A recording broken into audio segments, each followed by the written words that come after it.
गण गण गणात बोते. आपण आज गजानन विजय वाचणार आहोत. आज आहे गुरुपुष्यामृत.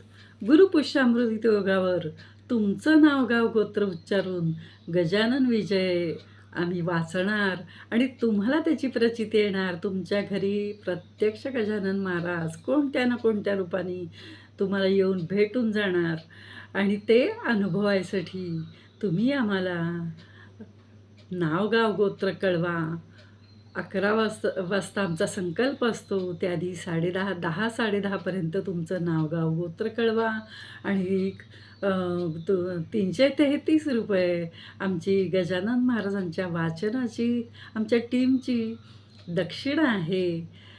21 अध्याय आहेत आणि आम्ही तिघं टीममध्ये आहोत. 7-7 अध्याय आमचे आम्ही वाचणार आहोत. त्यामुळं दक्षिणा ही तिघांनाही वाटली जाणार आहे आणि त्याहीपेक्षा तुम्ही गजानन महाराजांचं पारायण करून घेतल्यामुळं 3 घरामध्ये गजानन महाराज तर येतीलच, पण तुमच्या घरीसुद्धा येतील. कारण याची आख्यायिका आहे.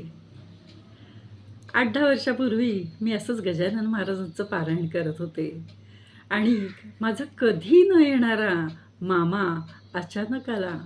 सांगलीला असतात आणि वयस्करी, म्हणजे असं पटकन कुठंतरी कोणीतरी गेले आणि आले असं त्याचा स्वभावही नाही.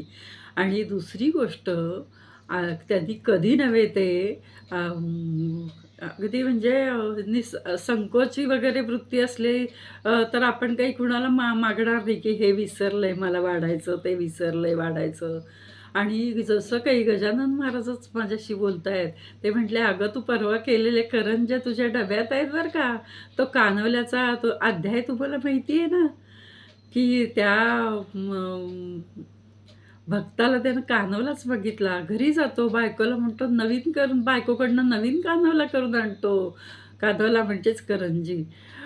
तर गजानन महाराज म्हटले, नाही मला उतरंडीचाच हवा आहे. आणि मग तिने घरी खूप शोधल्यानंतर महिन्यापूर्वी केलेले तिचे करंज्या कानवला मिळाला आणि त्याला अजिबात वाससुद्धा येत नव्हता.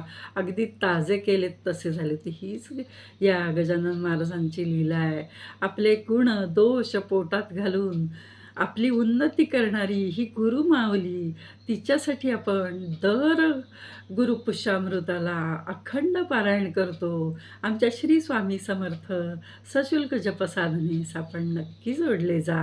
आणि गजानन महाराजांचे अनेक भक्त आहेत की त्यांच्यासाठी मला हे पारायण करायला नक्की आवडेल. श्रीराम समर्थ. तुम्ही 10पर्यंत नाव नोंदणी करा. नंबर माझ्या या व्हिडिओ क्लिपच्या वरती नक्की असेल. श्रीराम समर्थ.